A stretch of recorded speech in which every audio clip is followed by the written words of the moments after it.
কাল সকালে আমার স্বামীর সাথে আমার জায়ের বিয়ে। আমাদের মধ্যে এখনো ডিভোর্স হয়নি, কিংবা আমরা কেউ কাউকে এখনো ছেড়ে যাইনি।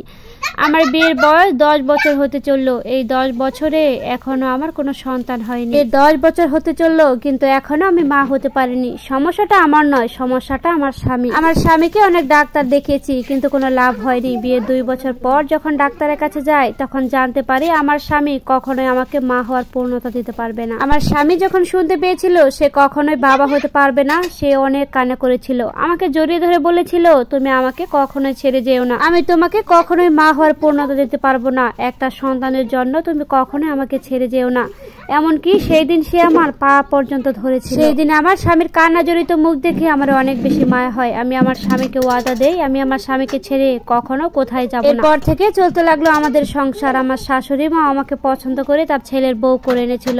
আমার শাশুড়ি আমাকে অনেক বেশি ভালোবাসতো। তারপর থেকে আমার বড় জায়ের স্বামী হঠাৎ করে মারা যায়। আমার ভাসুর মারা যাওয়ার পর তার 2টা সন্তান পৃথিবীতে রেখে যায়। একটার বয়স 11 বছর আর একটার বয়স 6 থেকে 7 বছর। আমার ভাসুর আমাদের সাথে থাকতেন না। আমার ভাসু বড় করে একটা বাড়ি উঠেছিলেন, সেখানে তার বউ বাচ্চা নিয়ে আলাদাভাবে থাকত। আমার বড় যা দেখতে বেশ সুন্দরী ছিলেন। তার 2টা সন্তান ছিল, তাকে দেখে বোঝাই যেত না তার যে সন্তান আছে। তার ব্যবহারও ছিল অমায়িক। আমার ভাসুর মারা যাওয়ার পর তার সন্তানরা অনেক কান্নাকাটি করত, তাই তার ছোট ছোট কাকুর কাছে এসে তারা আমার কাছে প্রায় ঘুমাতো, আর আমার ভাবি আমার শাশুড়ির সাথে ঘুমাতো। আমার ভাসুর আলাদা জমি নিয়ে সেখানে বড় করে একটা বাড়ি উঠিয়েছিল, সেখানে আমার যা তার সন্তানদের নিয়ে থাকতে লাগলো।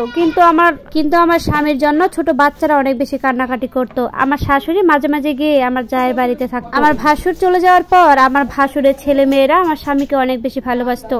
বলতে গেলে তাদের বাবার জায়গাটা দিত। তারা অনেক বেশি কান্নাকাটি করতো আমার স্বামীর সাথে, মানে তাদের চাচুর সাথে ঘুমাতে। বাচ্চারা অনেক বেশি কান্নাকাটি করায় তার মা এই বাড়িতে নিয়ে আসতো। প্রথমে আমরা মেয়েটাকে রাখতাম কিছুদিন, তারা আমাদের সাথে মাঝখানে ঘুমাতো।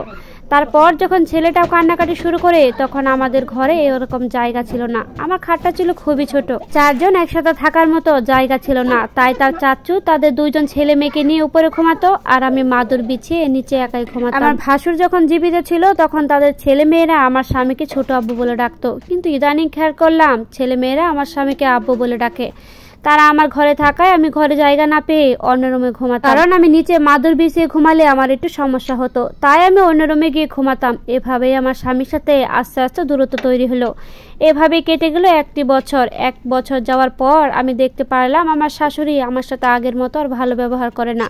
আমার স্বামীও কেমন যেন পাল্টে গেছে, সে শুধু ভাবি ভাবি করে। আর আমার শাশুড়ি সব সময় বড় ভাবির প্রশংসা করে, ভাবিকে অনেক বেশি পছন্দ করে, আর করবেই না বা কেন। তার বোনের মেয়েকে এবারের বউ করে নিয়ে এসেছিল আমার শাশুড়ি, আর আমাদের বিয়েটা হয়েছিল পারিবারিক ভাবে। আমার শাশুড়ি আমাকে তেমন একটা পছন্দ করতো না, সে সব সময় আমার যাকে বেশি পছন্দ করে।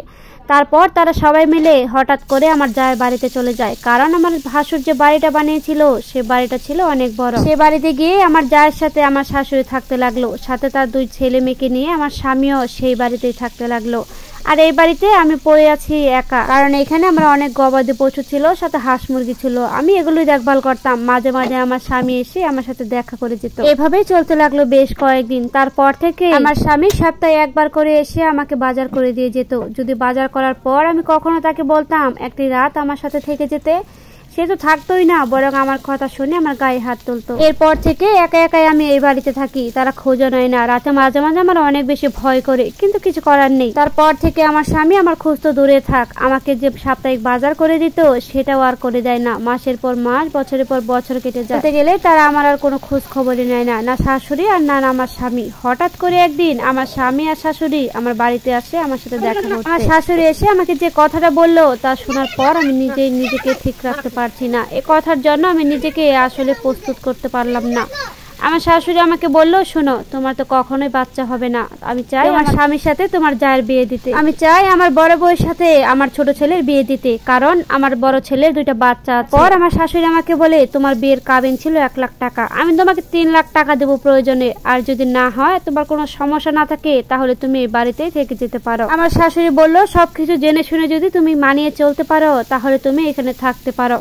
আমি শুধু কথাগুলো শুনে আমার স্বামীর মুখের দিকে তাকাচ্ছিলাম। আহা, কি মায়াভরা মুখ নিয়ে আমাকে কথাগুলো বলছিল। অবশ্য এমন কিছু যে ঘটবে সেটা আমি আগে থেকে আন্দাজ করতে পেরেছিলাম, বুঝতে পেরেছিলাম এমন কিছু একটা হবে। তাছাড়া আমার শাশুড়ি যে 3 লাখ টাকা আমাকে দিতে চাচ্ছে আমার কাবিনে, সে 3 লাখ টাকা দিয়ে এখন আমি কি করব? কারণ আমার বাড়ির অবস্থা তেমন একটা ভালো না, আমার মা বেঁচে নেই, আমার মা মারা গেছে। এই কাবিনের 3 লাখ টাকা নিয়ে আমি অন্যখানে বিয়ে বসলে যে সুখী হব এমন কোনো গ্যারান্টি নেই। তারপর আমার স্বামী একটা রুমে নিয়ে আমাকে বলল, আমি তোমাকে ভালোবাসি, আমি তোমাকে কোনো অযত্ন করব না, আমি তোমার সবকিছুই তোমাকে দেব। আমি আমার স্বামীর কথাগুলো শুনে একটু মুচকি হাসি দিলাম। মনে মনে ভাবলাম যে স্বামী 1 বছরে এত পরিবর্তন হয়ে গেল, তার মুখে এগুলো কথা মানায় না। এই ঘটনার পর থেকে আমার স্বামী কিংবা শাশুড়ি কেউ আমার কাছে আসে না, কেউ আমার কখনোই খোঁজ নেয় না। বাড়ির মানুষগুলো আমাকে আগের মতো আর দেখতে পারে না। আমার শাশুড়ি তো নাই, আমার খুব মনে পড়ে। এই শাশুড়িকে আমি কত পরম যত্নে, কত ভালোবাসা আগলে রেখেছিলাম। শেষে ইনিও বুঝিয়ে দিল নিজ স্বার্থের কাছে এই দুনিয়ার সকল ভালোবাসা সবকিছুই মিথ্যে। এই গল্পের সাথে আমার জীবনের গল্পের কোনো মিল নেই। এই গল্পটি একটি আপুর জীবন থেকে নেওয়া, আমি আপনাদেরকে পড়ে শোনালাম।